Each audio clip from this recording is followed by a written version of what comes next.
Hi everyone! Ayan, this is Jem Ann Bacho at andito ako ngayon para ipakita sa lahat ng mga franchises natin kung gaano kaganda at kung gaano karami ang benefits ng K-Pods natin. Ayan, and i-demo ko mismo sa inyo how it works. And dito nyo ma-appreciate yung talagang effect, no, at importance ng paggamit ng K-Pods natin. Sa hindi nakakaalam, K-Pods is very famous sa mga babae, no? And mamaya maintindihan din ng mga lalaki na nanonood kung gaano kaganda to kasi eto yung napkin na may negative ion or may anion, which is kilalang kilala yan, no? Pagdating sa mga health benefits. I have here the panty liner, which is isang pack. We have 30 pads na nandito. For daily use ito. We have here the day, no? Para sa mga regular flow.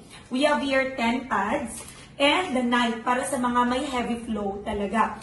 Which is 8 pads yung laman niya. Alright, so ngayon, pakita natin yung difference, no, ng Brand X na dati na natin ginagamit. Nakasanayan natin to, mas pinipili natin kasi mas mura, and ang K-Pods, no? So, i-open na natin. Ayan. Etong part na to, sobrang familiar sa atin to kasi makikita natin, no, na makapal siya at mas mura. So, normally, mas feeling natin na mas okay siyang gamitin, di ba? And itong K-Pods naman, pag in-open mo, manipis siya. Pero mabango. Amoy menthol agad. Kaya, alam ng mga nanonood yan na gumagamit ng K-Pods, no? Feeling refresh, no? Kasi feeling mo naka-aircon ka. Char! O, di ba? Ayan. Now, according to some sources, no, nalaman ko na yung mga pandikit na ginagamit dito sa mga sanitary napkins na mumurahin, sobrang tindi ng chemicals, just the same sa ginagamit sa mga rubbies. So, pag nakadikit na yan sa underwear natin, kahit labhan, andun pa din yung mga residues nun, which is, imagine mo kung ilang taon mong ginagamit yung mga napkins mula na nagkaroon ka, 11 years old, hanggang pagtanda. Pag nag-accumulate na yun, delikado kasi yun ang naging cause normally ng mga ovarian cancers or myoma. Doon mo makikita na mas pag pinili mo ang mura compared sa maging healthy ka, sisingilin ka rin pagdating ng time. So, doon sa mga girls na may dysmenorrhea, may PCOS, sa mga may odor, or let's say doon sa mga nagsasuffer sila ng mga menstrual pain, di ba? Perfect talaga ang K-Pod. Ayan, i-demo natin, assuming na ito yung flow natin. Alright, so, using the Brand X, alam natin yan, di ba? Tipid nga tayo, pero pag first day na ng flow natin, ayan, ramdam natin, talagang bumubuhos. Ang hirap nito kapag nasa kotse ka, tapos biglang hihinto, nako. Lalo na kapag, halimbawa, yung work mo, kailangan kilos ka ng kilos, tapos, nakaputi ka, nako, ang hirap talagang gumalaw kasi baka mag-leak. So, here naman with K-Pods, just the same, di ba? Nararamdaman natin yung flow, di ba? Tapos, alam natin, hindi naman tayo pwedeng umabsent sa work kahit masakit yung puso natin or meron tayong heavy flow, tuloy pa din yan. Pero importante sa atin yung hindi siya nagli-leak, di ba? Kasi, alam mo, anytime pwede kang tagusan. Tama? So, you see here, sa una, pagkabukas natin itong Brand X, ang kapal niya, ito ang nipis. So, you're seeing now, no, ang difference nila. Lagyan pa natin, syempre, nag-heavy flow ka pa. Tuloy-tuloy yan, di ba? Alam mo na nakakatipid ka dito. Kasi sanay na sanay ka na, baka ito rin yung mga nakasanayan gamitin ng kapatid mo, ng mami mo, di ba? Pero dito mo ngayon, ma-appreciate ang difference ng K-Pods natin. Ayan. Alam mo, marami akong testimony na kuha na yung mga partners natin na matagal na silang naghahanap ng trusted na sanitary napkin na alam nilang, di ba, magiging healthy talaga sila. Lalo na yung mga may PCOS nga, yung irregular yung menstruation. Nako, perfect na perfect talaga to. So, I'm using here the K-Pods na day. Ayan. Which is, ito para lang sa mga may regular flow. Pero tingnan natin yung difference. Ayan. Okay. Here, ito yung brand X, ito ang K-Pads natin. So, tingnan natin kung anong pinagkaiba. Alright? Dito, pwede nyo tong gawin sa bahay ninyo. Alright? Pwede nyo mismo tong i-actual para makita ninyo, no? Kayo mismo ma-experience nyo. Here sa brand X, pag kinapa mo, basang-basa na siya.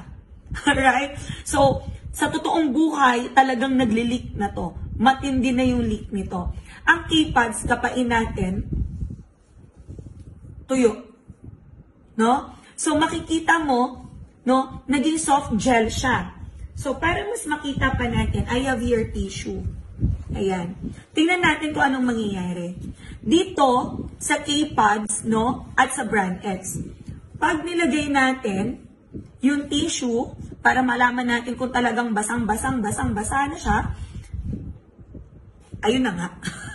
Super duper wet na. Sa totoong buhay, 'di ba, hindi ka nakatipid kasi palit ka rin ng palit nito for sure. So makakailang gamit ka din, 'di ba? Yung K-Pads natin, tingnan natin. Ito yung tissue. Guys, see it for yourself. Pwede nyo gawin sa bahay ninyo. See? Oh, tuyo. The same amount na nilagay ko, 'di ba? The same flow, pero tingnan nyo naman, kung dito bumigay na, dito tuyong-tuyo pa din. Again, you can try this at home para kayo mismo makita ninyo yung difference, 'di ba? Hindi ka lang dapat dun sa nagtitipid ka, hindi ka lang dun sa nakasanay mo. Always choose yung healthy ka, 'di ba? At the same time, yung nakikita mo na very, very practical gamitin din. Kasi, imaginein mo, kahit isang K-Pads lang, no? Kaya niya i-sustain. Why? Tingnan natin. Pag binuksan mo kasi to, ito kasi, to, tingnan nyo guys ha, pag binuksan nyo to sa totoong buhay, yung mga ginagamit nating murang napkin, parang mga recycled paper lang yan. You see? Makikita niyo yung actual pag binuksan ninyo. Recycled paper. Do you imagine this? Diba? Hindi healthy to. Pag binuksan mo to, diba? Kaya ang bilis niyang mapuno. Ito guys, tingnan ninyo. Ito yung nag-a-absorb, no? Ito yung nagpe-prevent ng odor. Ito yung tumutulong sa'yo sa PCOS mo, sa dysmenorrhea mo, etong negative ion na to. Galing ano? Meron nga akong kilala, nilalagay pa to sa water, iniinom, or nilalagay nila sa mga may sugat nila or sakit nila eh.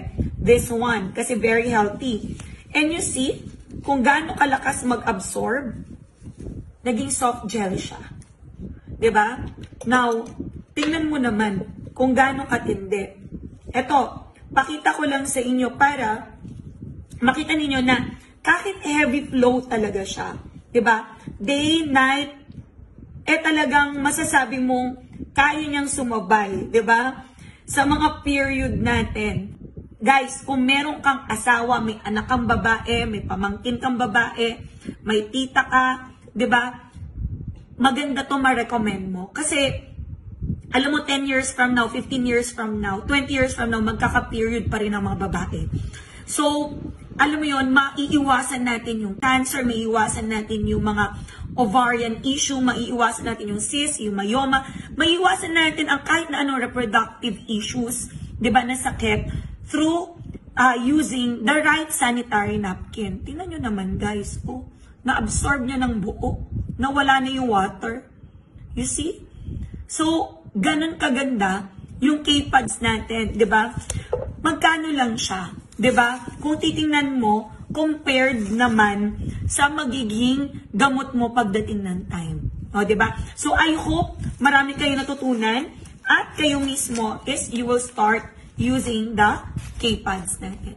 So there you go. We're done with the experiment, the demo about the K-Pads. I hope you do it also at home. Show this to your sister, to your mother, to your daughter, no? And to somebody na very, very important sa kanila yung health nila.